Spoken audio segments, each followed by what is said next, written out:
Assalamualaikum warahmatullahi wabarakatuh. Perkenalkan, nama saya Vina Apriani, stambuk A241200022. Di video ini saya akan menjelaskan mengenai percobaan 1, yaitu reaktansi kapasitif praktikum listrik magnet. Adapun pembahasan pertama, yaitu pengertian dan prinsip kerja dari kapasitor. Kapasitor merupakan komponen elektronika yang dapat menyimpan muatan listrik dalam waktu sementara. Adapun prinsip kerja dari kapasitor, apabila sebuah kapasitor diberikan tegangan DC yang searah, maka kapasitor akan melakukan pengisian muatan listrik sampai pada nilai tegangan yang sama dengan nilai tegangan yang diberikannya.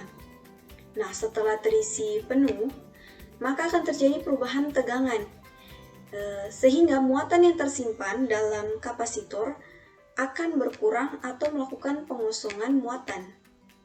Namun, apabila sebuah kapasitor diberikan tegangan AC yang polaritas tegangannya berubah-ubah dari polaritas positif ke polaritas negatif, kemudian dari polaritas negatif ke polaritas positif dengan tingkat frekuensi tertentu, seperti gelombang sinus, maka muatan pada kapasitor akan diisi dan dibuang atau dilepas secara terus-menerus sesuai dengan frekuensi tegangan AC yang diberikannya. Pada pengisian dan pembuangan muatan kapasitor yang diberikan tegangan AC atau tegangan bolak-balik, maka arus listrik yang mengalir melewati kapasitor tersebut dibatasi oleh resistansi kapasitor itu sendiri. Resistansi kapasitor ini dikenal dengan istilah reaktansi kapasitif. Biasanya, reaktansi kapasitif ini dilambangkan dengan simbol Xc dengan satuan ohm. Nah, apa sih itu reaktansi kapasitif? Nah, reaktansi kapasitif ini dapat diartikan sebagai hambatan yang timbul pada kapasitor yang dilewati oleh arus bolak-balik atau arus AC.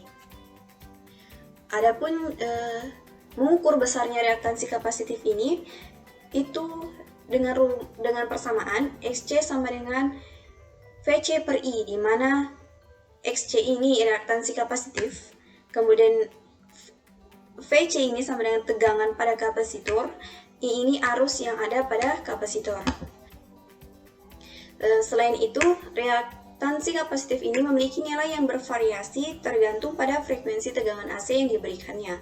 Jadi, pada dasarnya, setiap perubahan frekuensi yang diaplikasikan ke kapasitor akan memberikan efek yang besar terhadap nilai reaktansi kapasitif pada kapasitor tersebut. Semakin tinggi frekuensi yang diaplikasikan pada kapasitor, maka semakin rendah nilai reaktansi kapasitifnya. Sebaliknya, semakin rendah frekuensi tegangan AC yang melalui kapasitor tersebut, maka semakin tinggi nilai reaktansi kapasitifnya. Adapun persamaannya yaitu F atau frekuensi sama dengan 1/2 pi Xc kali C, di mana F ini frekuensi, Xc ini sama dengan reaktansi kapasitif, C ini sama dengan besarnya nilai kapasitor. Selanjutnya, hubungan arus dan tegangan dalam rangkaian reaktansi kapasitif. Di sini ada grafik hubungan arus dan tegangan terhadap waktu pada kapasitor. Nah, berdasarkan grafik terlihat bahwa arus pada kapasitor maksimum saat tegangan kapasitor bernilai 0. Begitupun sebaliknya. Di sini dapat dilihat arus kapasitor maksimum saat tegangan kapasitor bernilai 0. Ini yang warna orange ini arus pada kapasitor, kemudian yang biru ini tegangan pada kapasitor.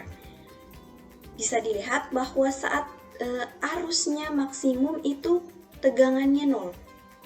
Artinya arus mencapai nilai maksimumnya 1/4 periode lebih cepat daripada saat tegangan mencapai nilai maksimumnya. Selanjutnya, fungsi alat dan bahan yang digunakan dalam percobaan ini. Yang pertama adalah multimeter, 2 buah, di mana yang satu itu sebagai multimeter ampermeter, kemudian yang satu multimeter voltmeter. Multimeter ampermeter ini berfungsi untuk mengukur besarnya arus, kemudian multimeter voltmeter ini berfungsi untuk mengukur besarnya tegangan. Kemudian ada 2 kapasitor yang berbeda nilainya. Yang pertama 3300 mikrofarad dan yang kedua 2200 mikrofarad. Fungsi dari kapasitor ini untuk menyimpan muatan listrik dalam waktu sementara. Kemudian ada power supply AC dan DC. Di sini power supply DC ini memberikan arus searah. Kemudian untuk power supply AC ini akan memberikan arus bolak-balik. Sekian yang bisa saya sampaikan. Terima kasih.